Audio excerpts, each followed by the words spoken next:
Lakshmeshwar breaking news ಬೆಳ್ಳಂಬೆಳಗ್ಗೆ ಪೊಲೀಸರಿಗೆ ಸಿಕ್ಕಿ ಬಿದ್ದ ಕಳ್ಳ. ಗಲ್ಲಾ ಪೆಟ್ಟಿಗೆಯಿಂದ ಹಣ ಎಗರಿಸುವಾಗ ಸಿಕ್ಕಿ ಬಿದ್ದ ಕಳ್ಳ. ಗದಗ ಜಿಲ್ಲೆ ಲಕ್ಷ್ಮೇಶ್ವರದ ಹೊಸ ಬಸ್ ಸ್ಟ್ಯಾಂಡ್ ಹತ್ತಿರದ ಹೋಟೆಲ್ ಒಂದರಲ್ಲಿ ವ್ಯಾಪಾರ ಮಾಡುವ ನೆಪದಲ್ಲಿ ವ್ಯಕ್ತಿಯೊಬ್ಬ ಒಳಗೆ ಬಂದಿದ್ದ.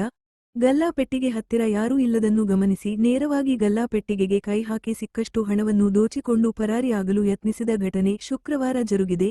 ಹಣ ತೆಗೆದುಕೊಂಡು ಹೋಗುತ್ತಿದ್ದ ಕಳ್ಳನನ್ನು ಬೆನ್ನತ್ತಿ ಹಿಡಿದು ತಂದ ಹೋಟೆಲ್ ಮಾಲೀಕ ಆತನಿಗೆ ಧರ್ಮದೇಟು ನೀಡಿ ಪೊಲೀಸರಿಗೆ ಒಪ್ಪಿಸಿದರು.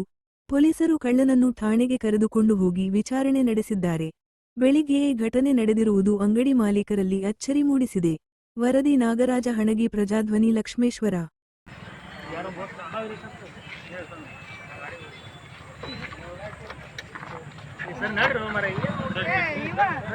ಸರ್